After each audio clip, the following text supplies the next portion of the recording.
Hello बच्चों, कैसे हो आप? क्या हाल चाल? बढ़िया एकदम।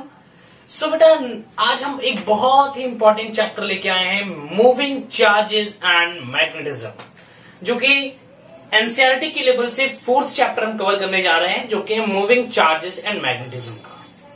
वैसे और कोई बच्चे अगर अदर बुक यूज कर रहे हैं तो नाराज ना हो, हम मैग्नेटिज्म भी पढ़ाएंगे, उसका एक एक कंटेंट आपको कवर कराएंगे। इससे इस चैप्टर को स्टार्ट करने से पहले कुछ बातें मैं कर लेता हूं बेटा, कि इसके अंदर वेक्टर क्वांटिटी का ज्यादा यूज है, क्योंकि जो हम मैग्नेटिक फील्ड पढ़ाएंगे बेटा, बी से डिनोट करते हैं, वो खुद भी एक वेक्टर क्वांटिटी है। ये मेरा रिक्वेस्ट रहेगा कि आप क्लास 11th में जो वेक्टर वाला टर्म था, नहीं सर क्लास 11th की बात मत करिए, तो वहां से बेटा थोड़ा उसका बेसिक ले लीजिए। मैं अपनी तरफ से पूरा कोशिश करूंगा कि आपको हर एक चीजें मिले, हर एक चीजें बताई जाएंगी, लेकिन फिर भी अगर आप वहां से थोड़ा सा भी बेसिक नॉलेज गेन कर लोगे वेक्टर क्वांटिटी का, तो यहाँ पे समझने में आपको आसानी पड़ेगी। चलिए बेटा स्टार्ट करते हैं। मेरा नाम है हर्ष सिंह और हमारा और आपका एक खूबसूरत सा चैनल हर्ष फिजिक्स वाले भी। स्टार्ट करें बेटा, चलिए। इस जर्नी को हम लोग खूबसूरत तरीके से स्टार्ट करेंगे और वन बाय वन हर एक टॉपिक को कवर करेंगे और उसके बाद इस चैप्टर को हम लोग द एंड करने की कोशिश करेंगे। फिलहाल तो अभी स्टार्ट हुआ है। चलिए बेटा, मान लेते हैं ये हमारा एक करंट कैरिंग, पहले मैग्नेटिक फील्ड की बात कर लेते हैं। हेडिंग डालिए मैग्नेटिक फील्ड। मैग्नेटिक फील्ड बेटा, मैग्नेटिक फील्ड को हम बी से डिनोट करते हैं और ये एक वेक्टर क्वांटिटी है। क्या है बेटा? ये एक वेक्टर क्वांटिटी है। क्लियर है? अब देखिए बेटा, मान लेते हैं हमारा एक करंट कैरिंग वायर है। क्या है? एक करंट कैरिंग वायर है। करंट कैरिंग वायर, ठीक है, ये हमारा एक करंट कैरिंग वायर है। इस करंट कैरिंग वायर के बेटा अराउंड हमने एक कंपास नीडल रखा। क्या रखा बेटा? Compass needle. हमने देखा क्या बेटा, हमने ऑब्जर्व क्या किया कि कंपास नीडल डिफ्लेक्शन शो कर रहा था। क्या कर रहा था बेटा? ये कंपास नीडल डिफ्लेक्शन शो कर रहा था। इसका ओरिजिनल पोजीशन ऐसा था, बट ये डिफ्लेक्ट होकर के कुछ ऐसे बिहेव करने लगा।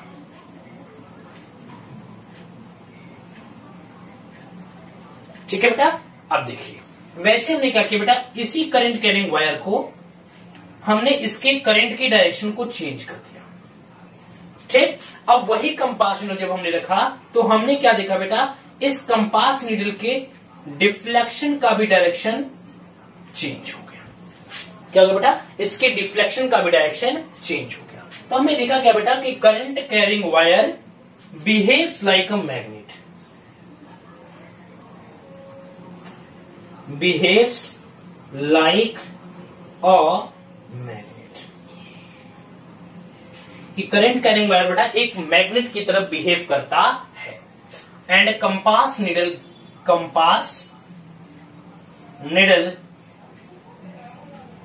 Gets deflected.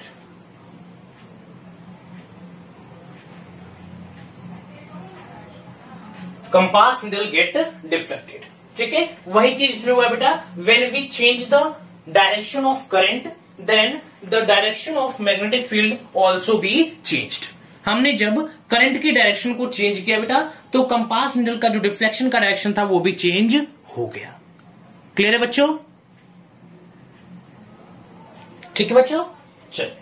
तो हमने क्या देखा कि current carrying wire, current carrying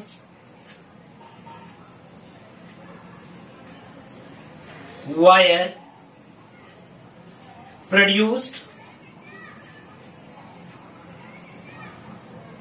magnetic field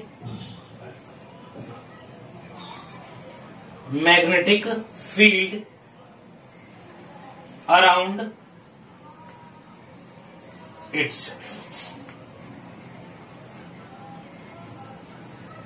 कि जो करंट कैरिंग वायर है वह अपने अराउंड, अपने चारों तरफ एक मैग्नेटिक फील्ड को प्रोड्यूस करके रखती है, क्योंकि जो करंट कैरिंग वायर है बेटा वो ऑल्सो बिहेव करता है लाइक अ मैग्नेट। अगर वो मैग्नेट की तरफ बिहेव करता है तो वो अपने चारों तरफ मैग्नेटिक फील्ड को भी प्रोड्यूस करके रखता है।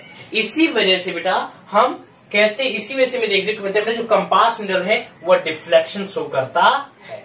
एंड इस बात को ध्यान दीजिएगा कि जब हम करंट के डायरेक्शन को चेंज करेंगे then the direction of magnetic field also be changed.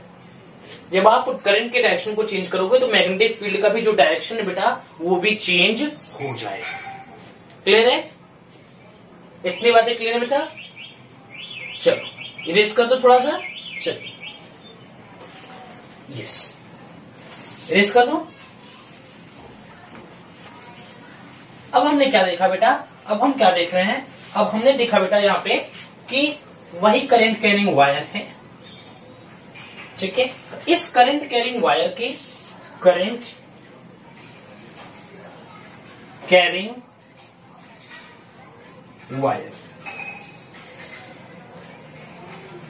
ठीक। इस करंट कैरिंग वायर के अंदर आई करंट फ्लो कर रहा है, ठीक है। इसके अराउंड बेटा, इसके नियर में हमने एक चार्ज क्यू रखा।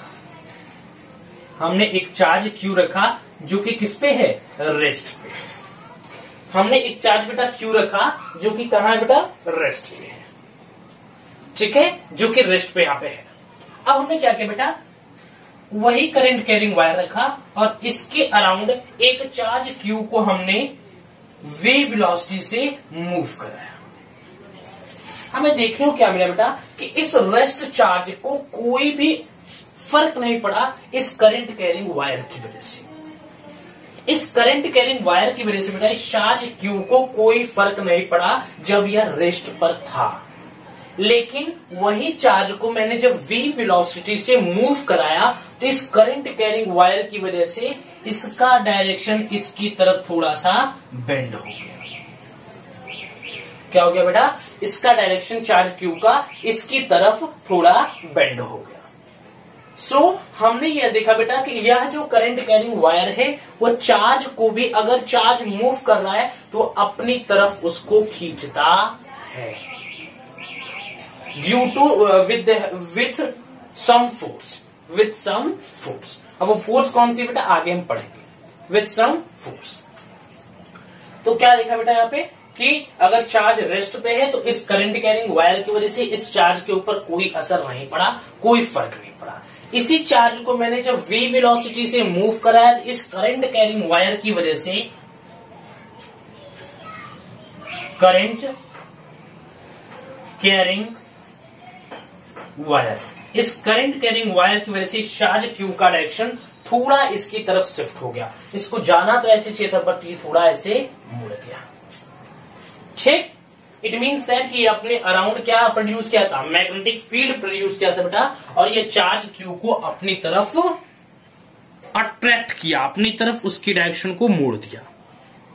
क्लियर बच्चों? ठीक। तो यहां पे क्या बेटा कि नो फोर्स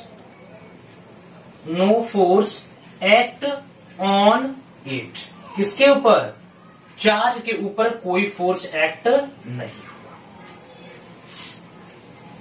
इस बात को दिमाग में बैठा लीजिएगा। अगर चार्ज रेस्ट पे बेटा इस करंट कैरिंग वायर के अराउंड तो इस चार्ज के ऊपर कोई फोर्स एक्ट नहीं करेगा। अब जब charge in motion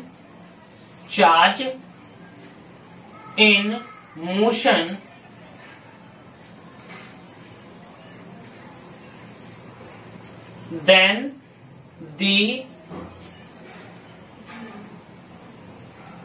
the deflection of charge, then the direction of charge, then the direction of charge gets deflected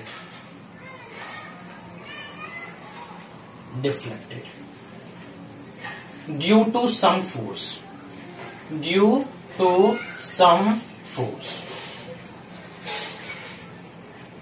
and force due to magnetic field।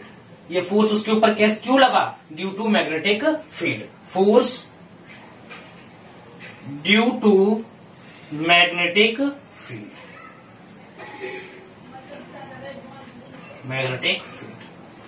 इस मैग्नेटिक फील्ड की वजह से बेटा इसके ऊपर फोर्स एक्ट किया। क्लियर है बच्चों? इस मैग्नेटिक फील्ड की वजह से इस चार्ज के ऊपर फोर्स एक्ट किया है। क्लियर है? इट मीन्स दैट मेरा कहने का ये है कि अगर चार्ज रेस्ट होगा around a current carrying wire तो उसके ऊपर कोई भी डिफ्लेक्शन शो करने को नहीं मिलेगा, कोई भी उसके ऊपर असर नहीं पड़ेगा। अगर वही चार्ज करंट कैरिंग वायर के अराउंड आप एक मूवेबल चार्ज को रखते हो बेटा तो उसके ऊपर फोर्स एक्ट करेगा और वह उसकी तरफ अट्रैक्ट हो गया due to some force and the force act on the charge due to magnetic field. जो बेटा फोर्स एक्ट कर रहा है उस चार्ज के ऊपर ड्यू टू मैग्नेटिक फील्ड, क्योंकि वो जो बेटा करंट कैरिंग वायर है वो अपने अराउंड मैग्नेटिक फील्ड को प्रोड्यूस करके रखा हुआ है।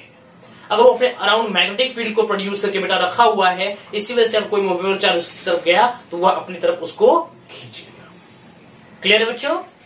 ठीक, समझ में आ रहा है? इतने बातें जल्दी से नोट डाउन करिए। हो गया बच्चों? ठीक है बेटा, चलिए इरेज करो। चलो, where is my register? Yes, erase करो।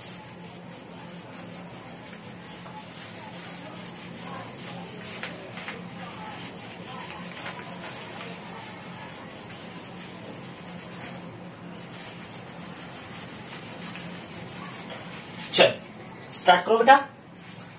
तो अब बात करें बेटा determination of B.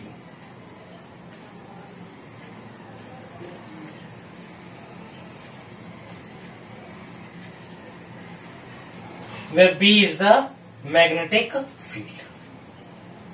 Determination of B. ठीक, तो बात करें बेटा हम, देखिए हम बात करेंगे बेटा डीएल लेंथ की वजह से बेटा, जैसे कि मान लीजिए हमारा एक, इसके लिए हम निकालने के लिए बेटा एक रूल, एक लॉ पढ़ने जा रहे हैं जो कि है बायोट-सेवर्ट्स लॉ। बायोट-सेवर्ट्स लॉ, ये बायोट-सेवर्ट्स लॉ पढ़ेंगे। इसमें इसको हम बायोट-सेवर्ट्स लॉ के नाम से जाते हैं। यहाँ पे जो कैपिटल टी है मैंने लिखा है बेटा ये साइलेंट होता है, इसको बोलते हैं बायोट-सेवर्ट्स लॉ। इसको हम बायोट-सेवर्ट्स लॉ के नाम से नहीं जानते। सो बेटा हम इंटेंसिटी निकालेंगे of magnetic field due to DL length of wire. So चलिए बेटा निकालते हैं हम लोग magnetic field, magnetic field intensity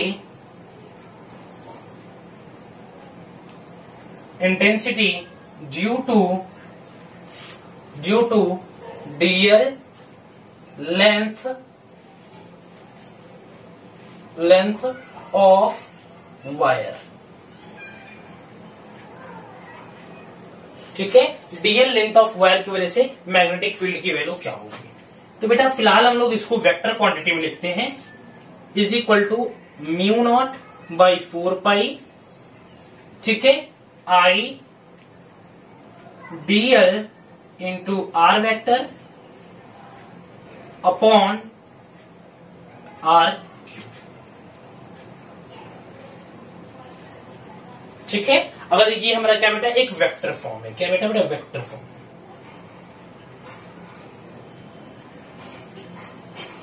तो बेटा बायोट-सेवर्ट्स लॉ क्या कहता है बेटा, बायोट-सेवर्ट्स लॉ बोलता है कि हम किसी चार्ज, किसी भी लेंथ ऑफ वायर के अंदर डीएल लेंथ की वजह से किसी पॉइंट पी पे हम वहां पे मैग्नेटिक फील्ड की वैल्यू बता सकते हैं। हम पूरे वायर की वजह से मैग्नेटिक फील्ड की वैल्यू किसी पॉइंट पे नहीं बता सकते, ये मेरे बस की बात नहीं है।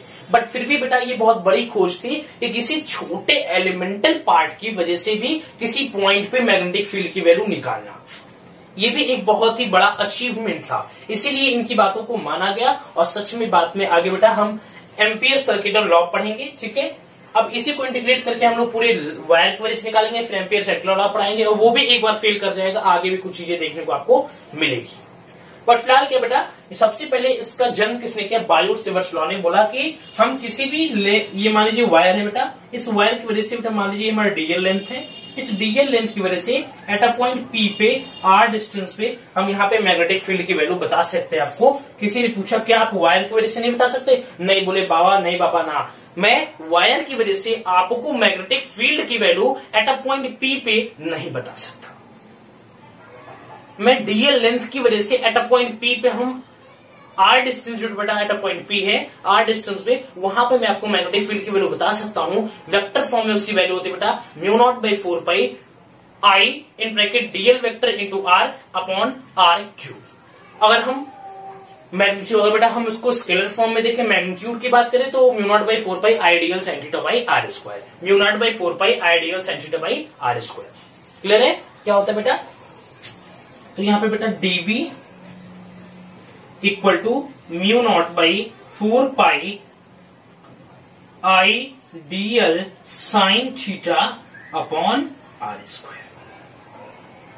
बेटा ये थीटा जो है बेटा ये इसके और इसके बीच का एंगल है। थीटा जो बेटा यह डीएल और आर वेक्टर के बीच का एंगल है। क्या बेटा? डीएल और आर वेक्टर के बीच का एंगल है। क्लियर बच्चा? ये देखिए आर स्क्वायर तो एक आर से आर मर जाएगा, DL vector into R vector को आइडियल साइन थीटा ले सकते हैं बेटा, एक आर से एक आर मर जाएगा, क्या बचेगा हमारा बेटा?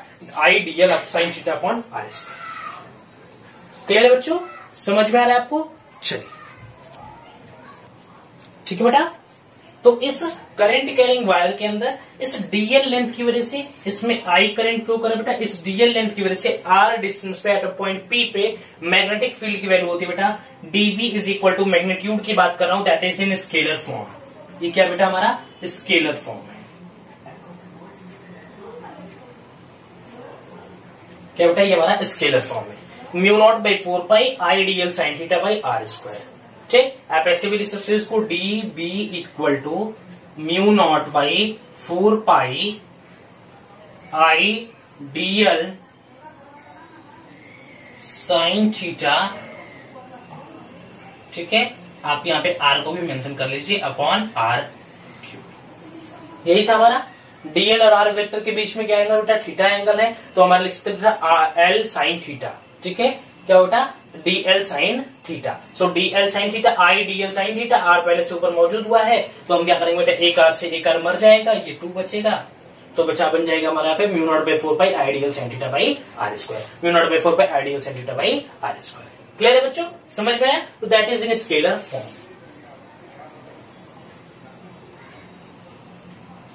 हर बार याद रखिएगा बेटा, कई बार याद रखिएगा, बार बार बता रहा हूं मैं कि यह सिर्फ एप्लीकेबल है for elemental current, for elemental current, current की ये करंट कैरिंग वायर की बेटा एलिमेंटल इस लेंथ की वजह से, सिर्फ ये छोटे से पार्ट के लिए। पूरे वायर के लिए पूछेगा ना भाई ना, इस पूरे वायर की वजह से मुझे नहीं पता, मैं सिर्फ एक एलिमेंटल पार्ट की वजह से मैं बता रहा हूं। एट अ पॉइंट पी पे आर डिस्टेंस पे मैग्नेटिक फील्ड की वैल्यू बेटा mu not by 4 pi I DL sine theta by R square, that is in scalar form. And if you are discussing about the vector form, so mu not by 4 pi I DL into R, DL vector into R vector upon R cube, that is the vector form. Clear है बच्चा? इतनी बातें कंठस्थ रूप से समझ में आई बेटा? ठीक है, इरेज करो। हाँ, एक चीज और डिस्कस कर लेते हैं, यहीं पे इरेज कर लेता हूं थोड़ा सा। ठीक है,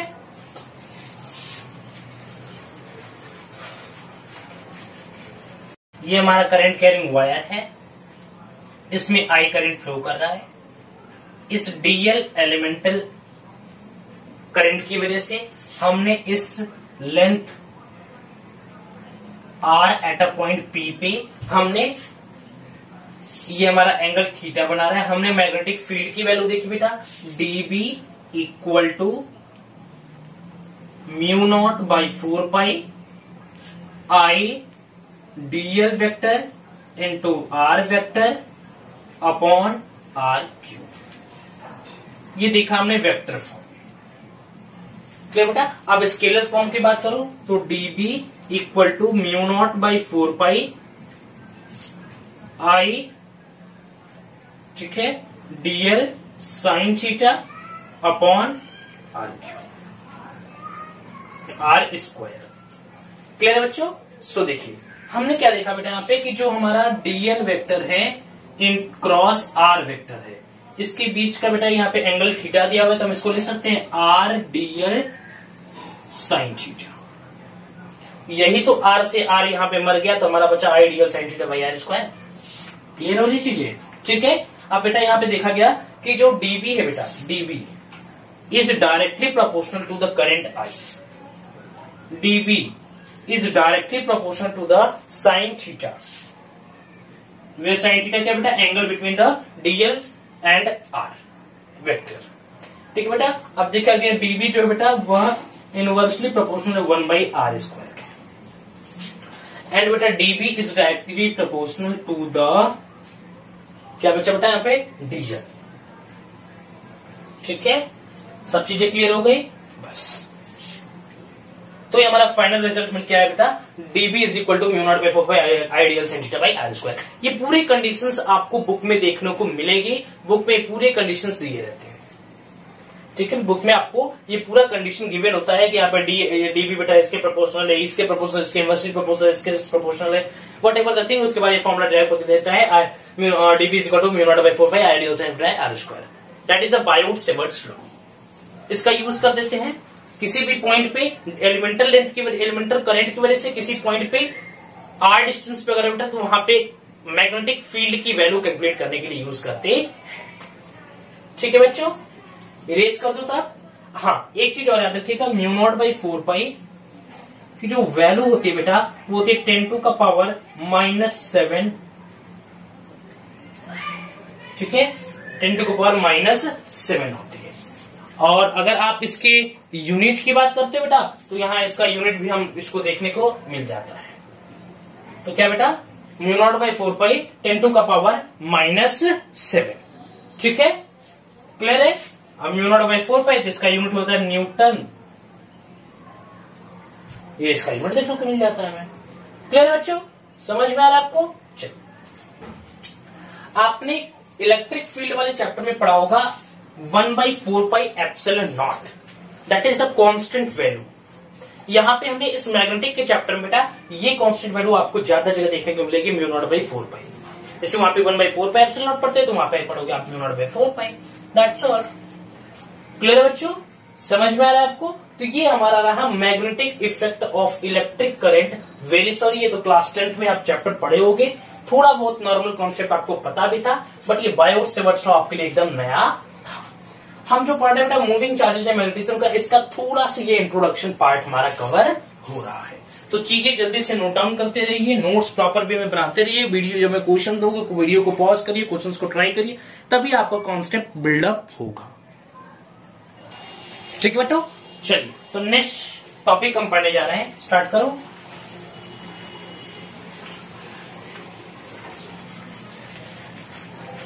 चलिए, नेक्स्ट टॉपिक है बेटा हमारा magnetic field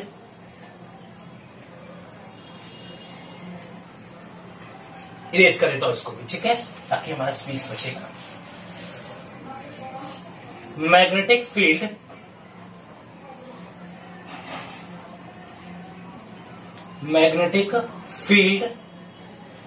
due to finite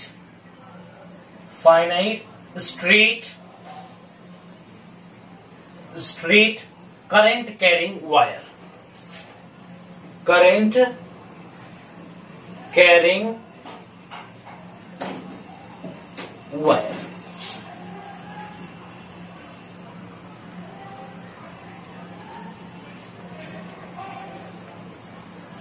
magnetic field due to finite straight current carrying wire. बेटा मान लेते हैं ये हमारा एक फाइनाइट स्ट्रिंग, फाइनाइट मतलब बताया वो इनफाइनाइट लेंथ का नहीं है, एक स्पेसिफिक एक पर्टिकुलर लेंथ का है। ठीक है, उसका मतलब आप ये नहीं बोल सकते वो इन्फिनिटी तक गया है, तो उसका लेंथ बेटा इनफाइनाइट होगा। ये फाइनाइट बेस इसके लेंथ को आप मेजर कर सकते हो, तो ये फाइनाइट लेंथ का है। ठीक है बेटा, तो एक फाइनाइट लेंथ का हम करंट कैरिंग वायर बना देते हैं। ये हमारा एक करंट कैरिंग वायर हो गया जो कि फाइनाइट लेंथ का है।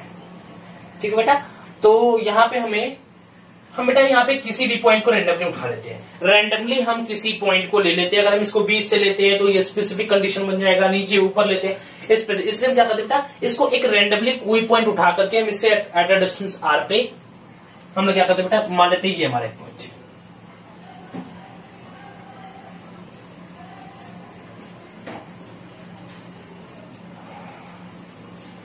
ठीक, मान लेते हैं हमारा ये एक पॉइंट। ठीक बेटा, ये हमारा पॉइंट है। इस पॉइंट पे हमें मैग्नेटिक फील्ड की वैल्यू चाहिए।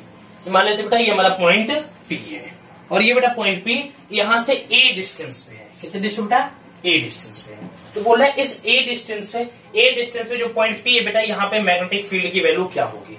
इसको इससे ज्वाइन कर देते हैं और इसको इससे ज्वाइन कर देते हैं।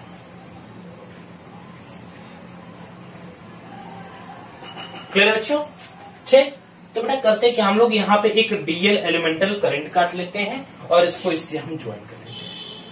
मान लेते बेटा ये हमारा एंगल है φ1, ठीक, ये हमारा एंगल है बेटा φ1 और ये हमारा एंगल है बेटा φ2 और इसके बीच का जो ये एंगल है बेटा, ये एंगल थीटा दिया हुआ है। ये भी एंगल क्या है बेटा? थीटा। वेरी सॉरी, ये एंगल क्या बेटा? इनके बीच का एंगल ये थीटा दिया हुआ है। ठीक, ध्यान दीजिएगा मैं कैसे बनाया हूं। मैंने एक ये करंट कैरिंग वायर लिया जो कि फाइनाइट लेंथ का है। मैंने बोला इस रैंडमली मैंने एक पॉइंट उठा लिया, ऐसा पॉइंट ए है, distance eight a point P पे, ठीक है, ए डिस्टेंस पे एट अ पॉइंट पी पे। मैं यहाँ पे मैग्नेटिक फील्ड की वैल्यू कैलकुलेट करना चाहता हूँ, बस मैं आपको पॉइंट क्लियर कराने कर रहा हूँ। इस डीएल एलिमेंटल लेंथ का था बेटा, इसको इससे ज्वाइन किया, ये एंगल इससे थीटा डिग्री पे है, ये और ये बेटा हमारा है φ1 और ये बेटा φ2। क्लियर है? ये इतना φ1, ये इतना φ2 और ये एंगल क्या है बेटा? थीटा है। अब क्या करेंगे बेटा, इसी थीटा एंगल को हम लोग, ठीक है, इसी एंगल थीटा को बेटा हम वेरी कराएंगे फ्रॉम φ1 टू φ2। φ1 को φ2 को मान लेंगे बेटा ये नेगेटिव है क्योंकि इसके नीचे है, और फाइव1 को मान लेंगे पॉजिटिव क्योंकि इसके क्या बेटा? ऊपर है। इसी को हम वेरी करा करके यहाँ पे आपको इंटीग्रेशन वगैरह करके इस फाइनाइट लेंथ की वजह से straight current finite current carrying length की वजह से, वायर की वजह से यहाँ पे आपको मैग्नेटिक फील्ड की वैल्यू कैलकुलेट करेंगे। तो स्टार्ट कर बेटा, चलो ठीक है बच्चों। ठीक, तो हमने मान लिया है इसके अंदर आई करंट फ्लो कर रहा है, जो चीजें हमने एजम्पशन लिया है सब कुछ देख लेते हैं। और इस बेटा इस पॉइंट पी से जो हमने लिया है, इससे एल लेंथ नीचे आने पे हमने एक यहाँ पे एलिमेंटल करंट कट किया जो कि एंगल थीटा बना रहा है यहाँ से। तो बेटा ये एंगल थीटा है, ये एंगल 90 है, सो ये एंगल क्या होगा? 90 माइनस थीटा। अरे भाई ये थीटा है, ये 90 है, तो ये क्या होगा? 90 माइनस थीटा। ठीक, तो चलिए हम लोग लिखते हैं यहाँ पे बायोसेवर्ट्स लॉ क्या कहता है? D B equal to I D L sine theta by R square. Very sorry, mu not by 4 pi का आ गया घर, 4 pi I D L sine theta by R square. Clear है बच्चों? where theta is angle between the r vector, theta is the angle between the r vector and l vector। ठीक है, so यहाँ पे हम लिख सकते हैं बेटा D B equal to mu not by 4 pi I D L sine 90 minus theta, sine कौन सा एंगल को लेंगे? ये एंगल लेंगे ना, तो sine 90 degree minus theta upon R square. ठीक है बेटा, तो साइन 90 माइनस थीटा क्या है? Cos theta. तो D B equal to mu not by 4 pi I D L cos theta by R square. Clear है बच्चों? समझ में आया आपको? चलो अब देखिए बेटा, ये हमारा आर की वैल्यू भी जो वो भी वेरिएबल है। आर की वैल्यू, वेरी सॉरी बेटा यहाँ पे दिया नहीं था, आर की वैल्यू बेटा वेरिएबल है, क्योंकि आप आर ऐसे हर एक पॉइंट को कवर करोगे तो ये आर आर आर बेटा यहाँ पे लेंथ इंक्रीज करती जा रही है, ऊपर जाओगे डिक्रीज करती जाएगी। ठीक है, यहाँ ऊपर जाओगे तब भी डिक्रीज करती जाएगी। मीन्स आर की वैल्यू ओवरऑल क्या है? वेरिएबल है। मतलब आर की वैल्यू बेटा वह पर्टिकुलर पोजिशन पे क्या वेरी कर रही है, कहीं इंक्रीज कर जा रही है, कहीं डिक्रीज कर जा रही है। ठीक है बेटा, सो जस्ट वेट बेटा, मैं पानी पी लूं थोड़ा सा। ठीक, तो यहाँ पे आर की वैल्यू क्या बेटा? वेरिएबल है।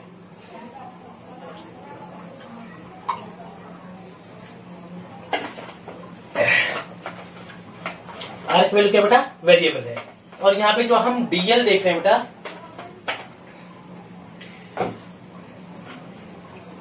ठीक, अब देखिए ये हमारा आर की वैल्यू वेरिएबल है, तो क्या करते हैं बेटा? एक काम करते हैं हम लोग, हम जानते हैं बेटा यहाँ पे इनके बीच में एंगल क्या है? Theta.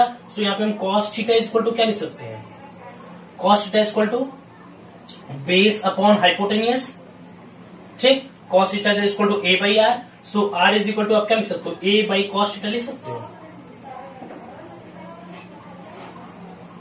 Cos theta equal to A by R. So R is equal to A by cos theta लिख सकते हो। So put it the value of this यहाँ पे, क्योंकि बेटा वैसे भी इंटीग्रेट नहीं होगा, डीएल कॉस थीटा नहीं, यहाँ पे देखिए अगर डी थीटा कॉस थीटा होता तब तो ये इंटीग्रेट होता, बट यहाँ पे डीएल लेंथ भी क्या है इसके साथ, हमें इंटीग्रेट इसको नहीं कर पाएंगे, क्योंकि डीएल लेंथ बेटा, डीएल जो है ये कॉस थीटा जो बेटा कॉस थीटा, ये कॉस थीटा डी थीटा के साथ इंटीग्रेट होगा, कॉस थीटा डी थीटा के साथ इंटीग्रेट होगा, डीएल के साथ थोड़ा इंटीग्रेट करेगा। तो हमें अगर इस डीएल को बेटा हम थीटा के टर्म में ले आने की कोशिश करते हैं, इस डीएल को हम थीटा के टर्म में ले आने की कोशिश करते हैं, क्योंकि ये डीएल कॉस थीटा के साथ इंटीग्रेट नहीं होगा। आर की वैल्यू तो हमें मिल गई, cos theta equal to A by S, R equal to A by cos theta. तो क्या करते हैं यहाँ पे हम लिख सकते हैं tan थीटा इक्वल टू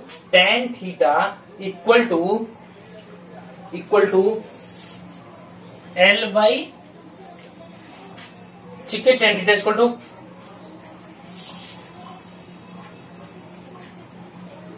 ठीक, जिसको नहीं पता देख लीजिए, perpendicular upon base, so perpendicular upon base, so L by A,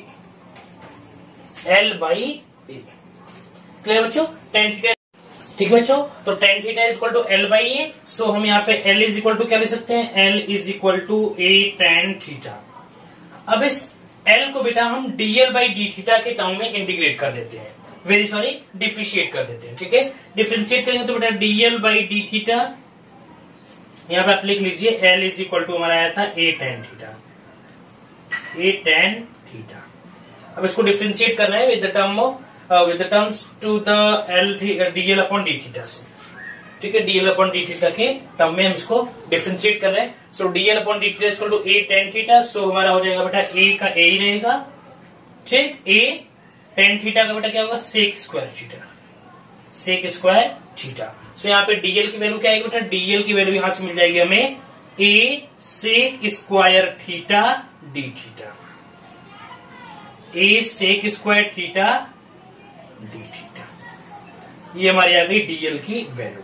DL की वैल्यू है DL is equal to A sec square theta D theta. So put the value of DL here, ठीक है, यहाँ पे हम डीएल की वैल्यू put कर देते हैं, क्लियर है। चलो, तो इतनी बातों को आप ध्यान में रखिएगा। मैंने बोला बेटा यहाँ पे आर वेरिएबल है, तो cos theta is equal to A by R, so R is equal to A by cos theta, यहाँ पे ए की वैल्यू आर की वैल्यू पुट कर देंगे।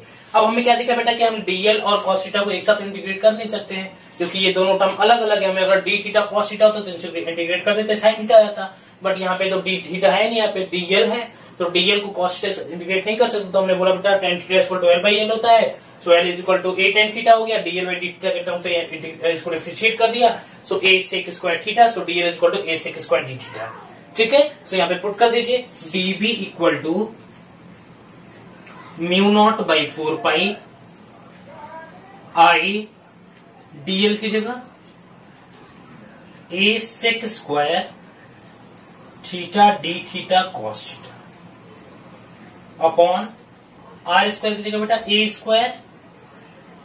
ए square upon cos square theta. Clear है बच्चों, चलो चलिए, ठीक। अब देखिए कुछ कैंसिल हो रहा है, कि नहीं हो रहा है, ये ऊपर से जाएगा बेटा, तो ये हमारा ए से ए कैंसिल हो रहा है, ए से ए हमने यहाँ पे कैंसिल कर दिया। क्लियर है बच्चों, ठीक है। और यहाँ पे कॉस थीटा से कॉस थीटा गया, तो हमारा बचेगा बेटा कॉस थीटा, बस सिंगल कॉस थीटा बचेगा। क्लियर है। सो देखिए यहाँ से देखिए ए से ए मर गया, तो DB is equal to mu not by 4 pi. अब यहाँ पे बेटा, यहाँ पे जो हमें मिल रहा है आई और ये जो हमारा ये हमारा ए है, ये दोनों क्या बेटा, ये कांस्टेंट वैल्यू है, ठीक है बेटा। तो यहाँ पे म्यू नॉट बाई 4 पाई और ये आई की वैल्यू। हाँ, एक चीज और दिख रहा है बेटा, ये दोनों सिमिलर टाइप के दिख रहे हैं, सेक स्क्वायर थीटा और एक कॉस स्क्वायर थीटा। तो सेक स्क्वायर थीटा क्या, 1 बाई कॉस स्क्वायर थीटा लिख सकते हैं, तो हमारा 1 आ जाएगा बेटा नीचे, कॉस स्क्वायर थीटा से कॉस स्क्वायर थीटा कैंसिल हो जाएगा। तो यहाँ पे सेक स्क्वायर थीटा को मैंने कॉस स्क्वायर थीटा से कैंसिल कर दिया। अब बचा क्या बेटा हमारा, mu nought D B equal to mu not by 4 pi, constant है बाहर आ गया, आई अपॉन ये भी क्या बेटा कॉन्स्टेंट, तो आई बाई ए, कांस्टेंट वैल्यू को मैंने बाहर कर दिया। अंदर क्या बचा बेटा, अंदर बचा डी थीटा कॉस थीटा। तो डी थीटा कॉस थीटा।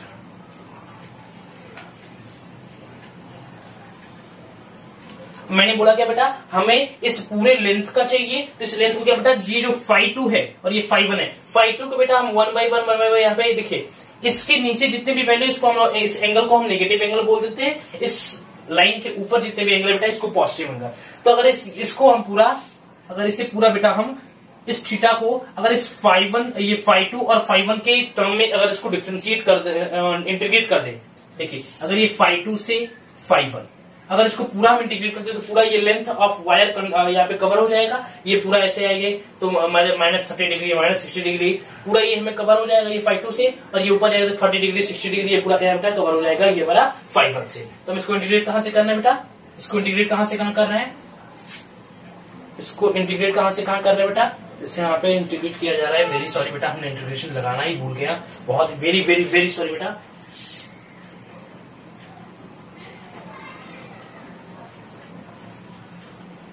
ठीक है, ठीक, और बस ठीक है बेटा, तो ये हमारा हो गया। अब देखिए डीबी का इंटीग्रेशन डायरेक्ट बी लिख लेते हैं, ठीक। So B is equal to mu not by 4 pi I A, यहाँ पे φ2 से φ1, ठीक है बेटा, क्लियर है। चलिए, तो कॉस थीटा की इंटीग्रेशन क्या होगा बेटा, sine theta, so B equal to mu not by 4 pi I by A, ठीक है, साइन थीटा, कहां से कहां तक, -φ2 से +φ1। क्लियर बच्चों, सो यहाँ पे बेटा मिल जाएगा b is equal to mu not by 4 pi I by A sine φ1 minus sine, ठीक, -φ2। क्लियर बच्चों, तो यहाँ पे b की वैल्यू आ जाएगी बेटा, b is equal to mu not by 4 pi I by A sine φ1 plus plus sine φ2। ये आ गया बेटा magnetic field of finite, magnetic field of finite straight current carrying wire का मैग्नेटिक फील्ड आ गया बेटा एट अ पॉइंट पी पे, इस पूरे वायर की वजह से। मैंने क्या बोला बेटा, हमने बोला बस इतना ही आपको, इसको हम जो टर्म हम बेटा इसको हम एलिमेंटल करंट की वजह से यूज करते हैं, ठीक है। अगर इसको आप एलिमेंटल करंट की वजह से यूज करते हैं बेटा, इससे एल लेंथ में नीचे आए, यहाँ पे एलिमेंटल करंट ले लिया, यहाँ से मैं क्या करूंगा बेटा, ये φ1 पूरा नीचे कवर हो जाएगा नेगेटिव के टर्म में, ये φ1 को और φ2 को, वेरी सॉरी, φ2 को मैंने नेगेटिव के टर्म में यहाँ पे इंटीग्रेट कर दिया, और φ1 को हमने पॉजिटिव के टर्म में इसको इंटीग्रेट कर दिया। ये पूरा φ1 ये पूरे को कवर कर लिया, और φ2 बेटा इस पूरे को कवर कर लिया, ठीक है। ये नेगेटिव के टर्म में, ये पॉजिटिव पूरा इंटीग्रेशन काम किया जाएगा, ठीक। तो हमने क्या किया बेटा, यहाँ पे इंटीग्रेशन कर दिया, तो म्यू नॉट बाई 4 पाई, हमें क्या दिखा बेटा, आर की वैल्यू हर जगह क्या थी, वेरिएबल थी। यहाँ पे आर की वैल्यू कुछ और होगी, यहाँ पे आर की वैल्यू कुछ और होगी, यहाँ पे कुछ और होगी, यहाँ पे कुछ और, तो आर की वैल्यू वेरिएबल थी, तो cos theta equal to A by R, so R equal to A by cos theta मिल गया।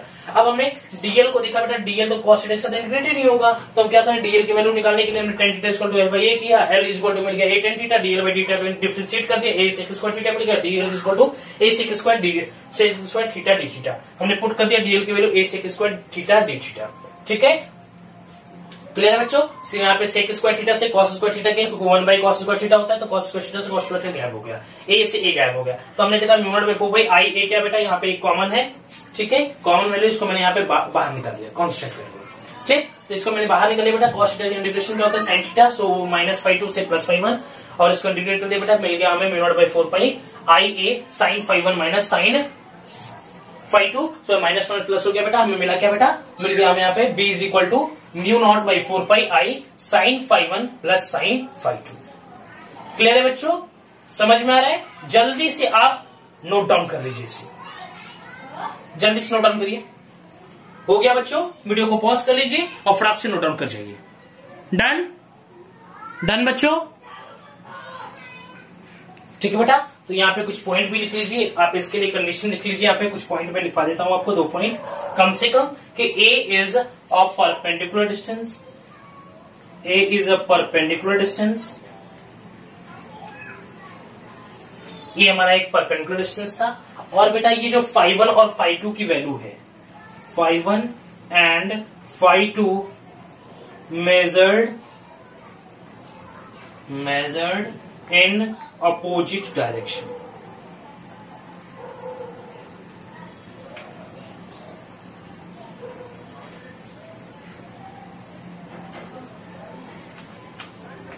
Measured in opposite direction. Clear बच्चों? हो गया? चल इरेज कर दो। Just wait, where is my eraser? Yes I have. Erase कर दो बेटा।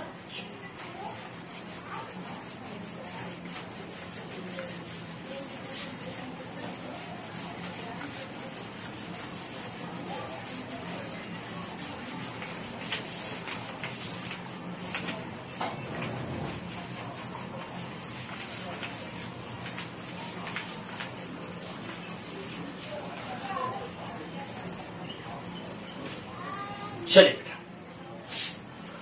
हो गया? चलो जस्ट वेट। चलिए बेटा,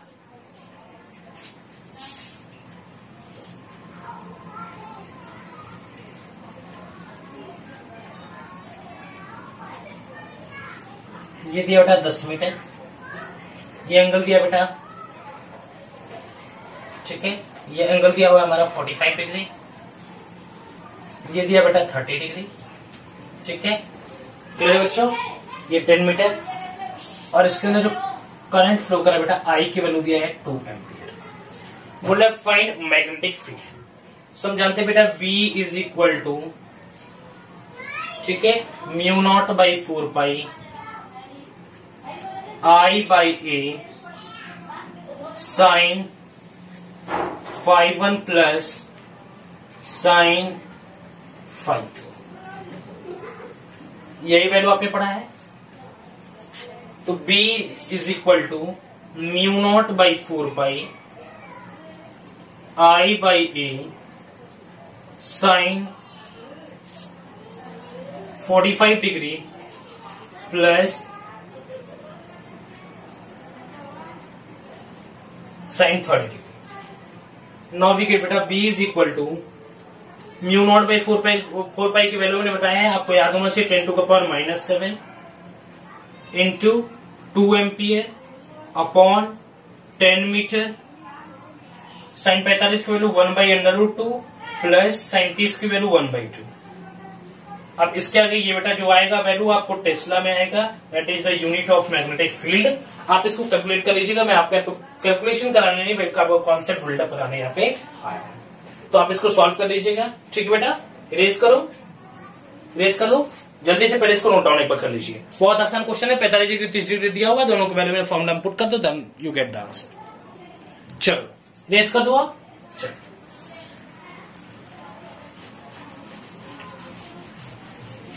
नेक्स्ट क्वेश्चन है बेटा, चलो देखो नेक्स्ट क्वेश्चन।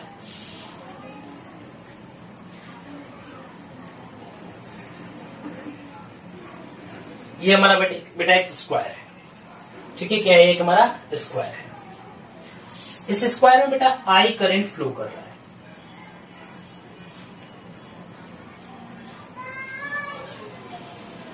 ठीक है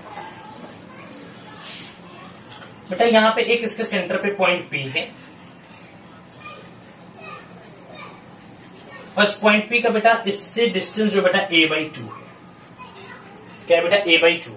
और ये एंगल बना रहा है बेटा ये 45 डिग्री और ये भी क्या है बेटा 45। मतलब find current, sorry very sorry, find B at a point P due to all side of a triangle of a square, very sorry बेटा, ऑफ अ स्क्वायर। स्क्वायर की वजह से इस पॉइंट P पे हर एक साइड की वजह से मैग्नेटिक फील्ड की वैल्यू क्या हो, ठीक बेटा। Just wait. चलिए तो स्टार्ट करें। हमने पढ़ा बेटा B is equal to μ0 by 4 pi I by A sin phi 1 sin phi 2। हमने यही पढ़ा है और आपने भी यही पढ़ा, हम भी यही जानते हैं। तो फटाक से phi 1 और phi 2 की वैल्यू पुट कर दीजिए। So we get b is equal to mu not by 4 pi I by I current की वैल्यू I है a बाई 2, क्योंकि यहाँ पे a की वैल्यू दी है बेटा a बाई 2, और यहाँ पे बेटा दी है sine 45 degree plus sine 45 degree. Now we get बेटा b is equal to mu not by 4 by I 2i by a, ये 2 ऊपर चला गया 2i बाई a, और साइन 45 की वैल्यू बेटा 1 by root 2 plus 1 by root 2, then we get 2 by root 2। So b equal to mu not by 4 pi 2i by a, ठीक है, into 2 by root 2। सो 2 2 जा 4, so we get b is equal to mu not by 4 pi 4i by a root 2। अब ये तो एक side की वजह से होगी, मुझे 4 साइड की वजह से निकालना है, तो b is equal to b1 plus b2 plus b3 plus b4। या हम करते b equivalent is equal to b1 into 4, जो b1 की वैल्यू है उसको 4 से मल्टीप्लाई कर दो, देन वी गेट बेटा mu not by 4 pi 4i by a 4i by a root 2, ठीक है, इंटू 4, देन वी गेट बेटा 4 4 जा 16 म्यू नॉट 16 वेरी सॉरी एक minute, mu not by 4 pi 16i by a root 2।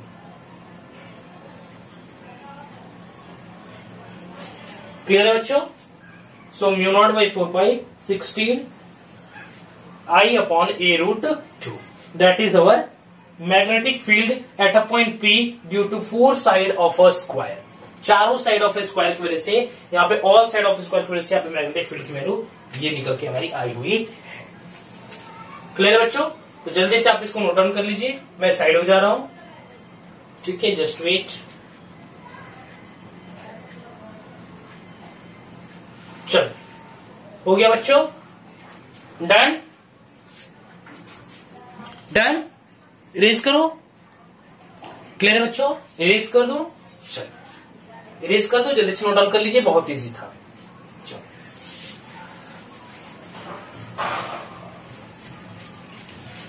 मैंने एक सपना, फूलों की शहर में हो घर अपना। चलो इरेज कर दो बेटा।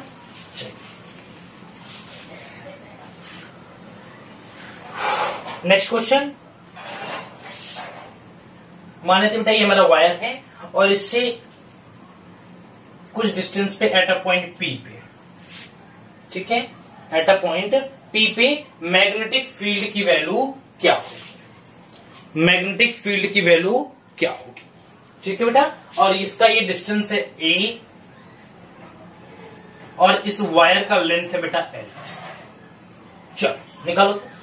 अब बाई सिंपल है, B is equal to mu not by 4 pi, ठीक है, I by A in bracket sine phi 1 plus sine phi 2। We get this one formula, so we put it B is equal to mu not by 4 pi, ठीक, clear बच्चों। और I by A sine phi की value, इन दोनों के बीच का angle क्या था, साइन 0, सो साइन 0 की वैल्यू 0, 0 प्लस 0 हो गया हीरो, सो B की वैल्यू क्या है बेटा 0 आ गई। अगर B की वैल्यू 0 आ रही है मीन्स along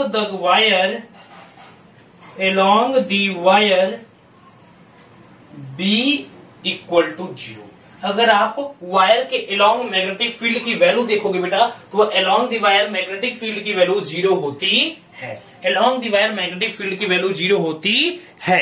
वीडियो क्लियर है बच्चों? यस सर, क्लियर है बच्चों? सो इरेज करो, चलिए इरेज कर दे।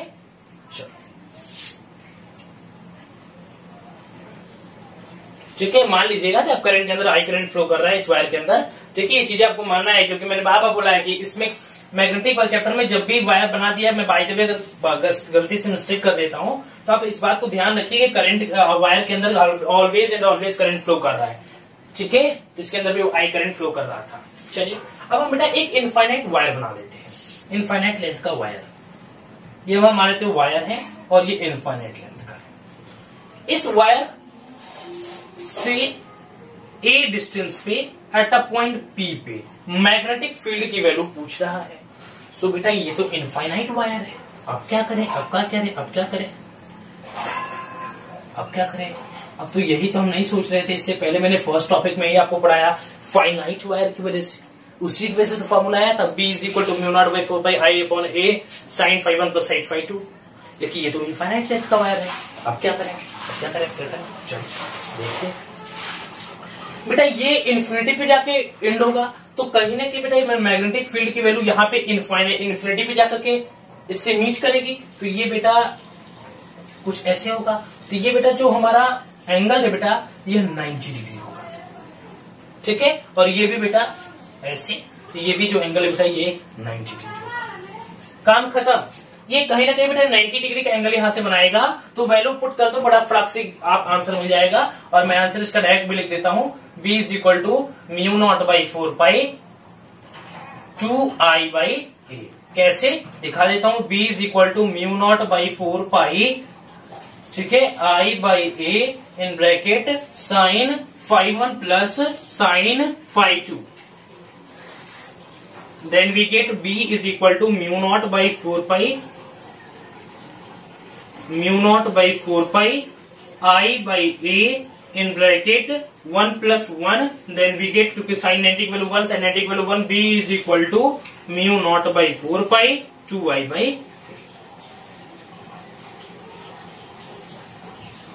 That is our answer. ठीक है, अब इसके बाद एक स्पेशल केस करते हैं बेटा, छोटा सा है, इरेज कर दो ना। चलो